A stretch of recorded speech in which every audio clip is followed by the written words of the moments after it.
Assalamualaikum anak-anak, ketemu lagi dengan Ibu Ana. Hari ini masih di tema 1 ya, subtema 1, pembelajaran keempat. Simak baik-baik ya anak-anak. Baik anak-anak, hari ini mata pelajarannya ada 2 ya, yaitu Bahasa Indonesia dan SPDB. Nah, tujuan pembelajaran hari ini adalah yang pertama, siswa mampu memahami bacaan yang berkaitan dengan pertumbuhan dan perkembangan makhluk hidup. Yang kedua, siswa dapat melakukan percobaan pertumbuhan tanaman kacang hijau. Yang ketiga, siswa dapat memahami kebiasaan hidup sehat. Yang keempat, siswa dapat membuat cerita berdasarkan gambar seri. Yang kelima, siswa dapat memberikan tanda panjang dan pendek di lagu. Dan yang keenam, siswa dapat mempraktikkan mencuci tangan dengan benar. Nah, sekarang kita masuk ke pembelajaran 4 ya, mengenai pertumbuhan dan perkembangan makhluk hidup. Jadi, salah satu ciri makhluk hidup itu adalah tumbuh. Apa sih Bu tumbuh? Tumbuh artinya bertambah ukuran tinggi dan beratnya. Lihatlah foto dirimu saat bayi. Awalnya kamu masih kecil kan? Kemudian kamu bertambah besar seusia anak PAUD. Setelah itu kamu semakin besar lagi nih, seusia anak SD. Nah, kamu lihat perubahan dirimu. Tinggi dan beratmu semakin bertambah kan? Nah, begitu juga dengan hewan. Dia juga melakukan pertumbuhan, contohnya ayam.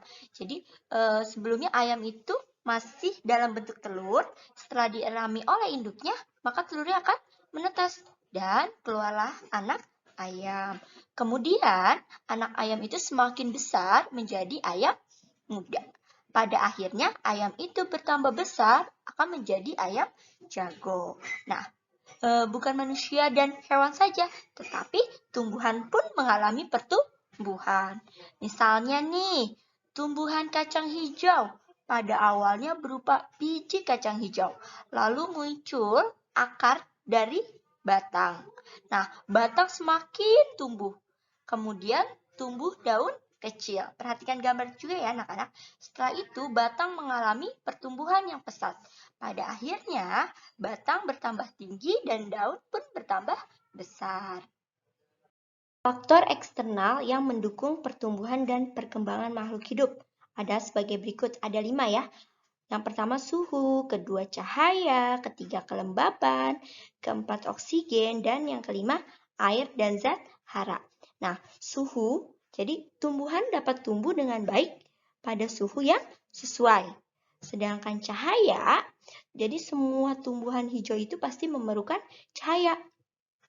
Tetapi saat pertumbuhan kecambah, malah cahayanya dapat menghambat pertumbuhan. Jadi kecambah yang tumbuh di tempat gelap akan lebih panjang daripada kecambah yang tumbuh di tempat terang.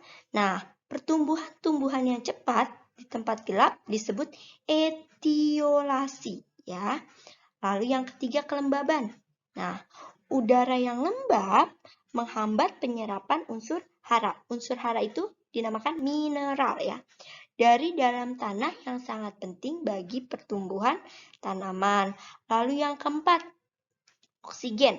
Nah, jadi respirasi atau pernapasan membuat energi untuk proses metabolisme dan pertumbuhan selalu tersedia. Jadi, biji yang sedang berkecambah bernafas sangat cepat ya untuk mendapatkan oksigen.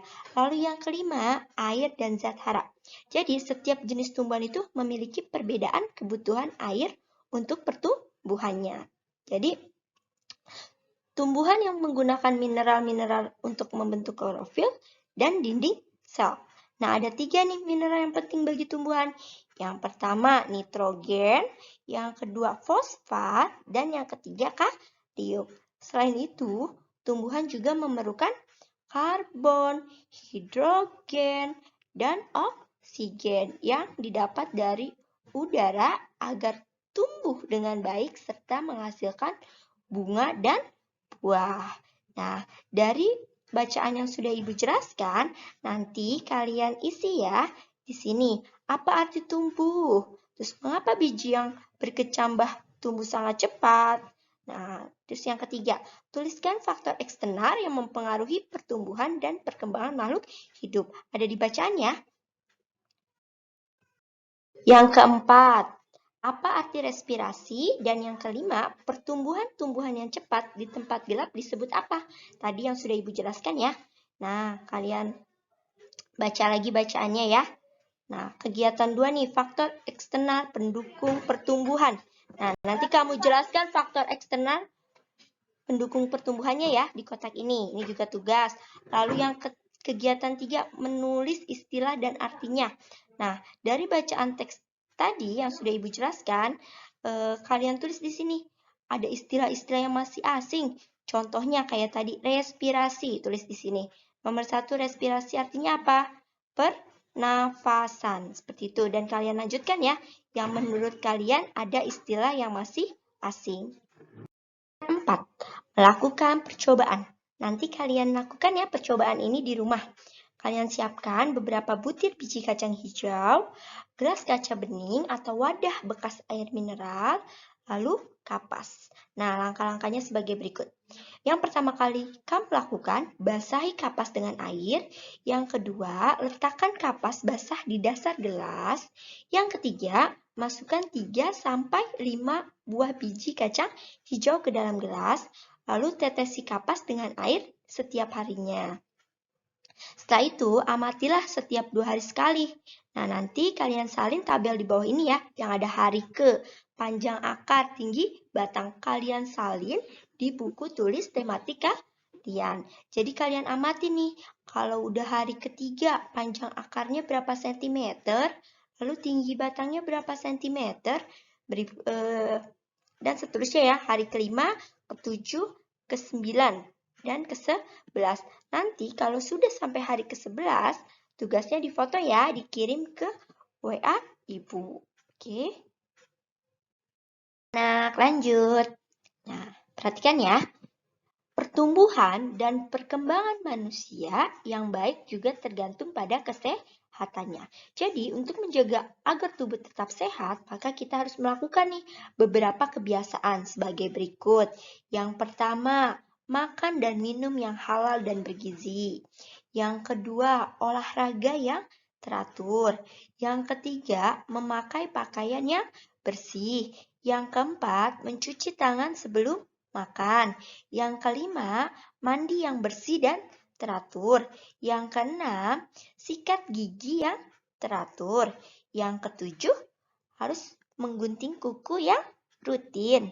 Kedelapan, keramas yang teratur. Dan yang kesembilan, mencukur rambut jika sudah panjang. Jadi anak-anak nih, terutama anak laki-laki ya, jika merasa rambutnya sudah panjang, harap dicukur ya. Anak-anak, nanti kalian kerjakan ya tugasnya.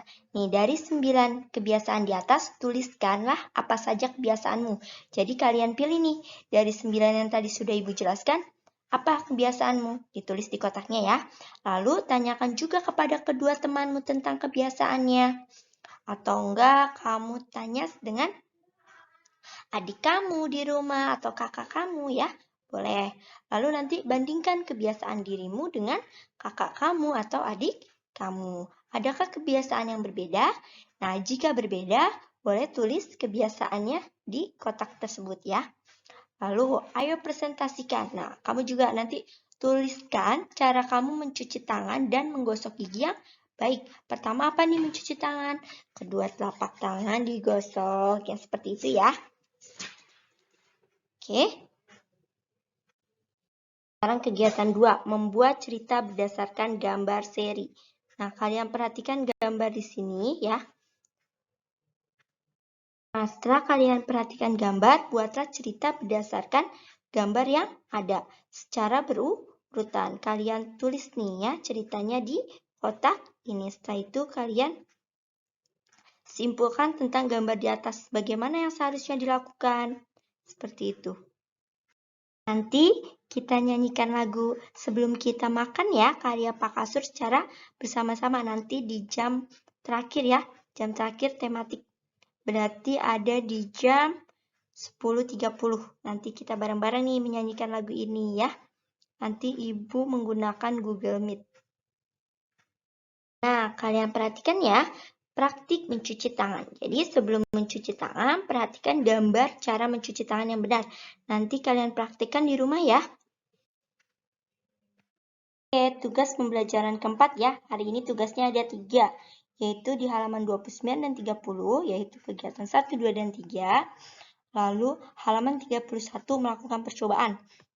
Melakukan percobaan pertumbuhan tanaman kacang hijau. Nanti tabelnya ditulis di buku tulis, lalu kalian amati panjang batangnya berapa nih di hari ketiga, lalu tinggi batangnya berapa nih, berapa sentimeter, nanti kalian ukur ya. Lalu yang ketiga itu ada di halaman 33 dan 35. Kalian kerjakan ya. Terima kasih anak-anak sudah mendengarkan penjelasan dari Ibu. Nanti di jam terakhir yaitu jam 10.30 Ibu akan melakukan Google Meet. Jadi dari bahasan dan materi yang sudah Ibu terangkan, jika ada yang kurang paham, nanti ditanyakan ya saat Google Meet. Baik, terima kasih. Wassalamualaikum warahmatullahi wabarakatuh.